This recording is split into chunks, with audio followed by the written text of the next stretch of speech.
एक बहुत common question जो सबसे ज़्यादा मेरे पास आता है कि फार्मडी करने के बाद आप प्रिस्क्रिप्शन आप लिख सकते हैं या नहीं।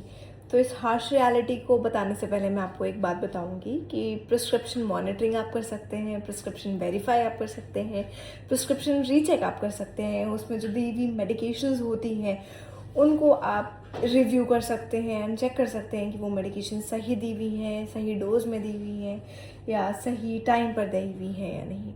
लेकिन आप प्रिस्क्रिप्शन लिख नहीं सकते हैं। ऐसा कोई क्राइटेरिया इंडिया में नहीं आया है और मुझे नहीं लगता एनी टाइम सून वो आने वाला है।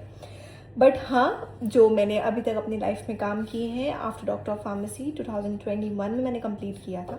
तो पहले मैं प्रिस्क्रिप्शन वेरीफाई करती थी, मतलब डॉक्टर्स प्रिस्क्रिप्शन लिखते थे, उन प्रिस्क्रिप्शन को मैं चेक करती थी एंड देन वो अहेड जाते थे डिस्पेंसिंग की ओर पर।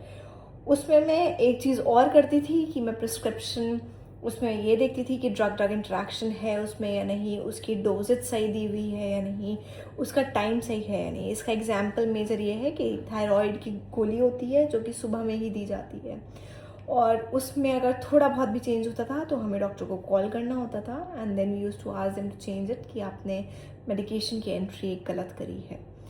तो ये मैंने कुछ साल ये वाला काम किया। थोड़े टाइम बाद, और इस काम में सिर्फ यही काम तक लिमिटेड नहीं था, और भी काम था, वो फिर कभी डिस्कस करेंगे। अब जो मैं काम करती हूँ मैं प्रिस्क्रिप्शन मॉनिटरिंग का करती हूँ।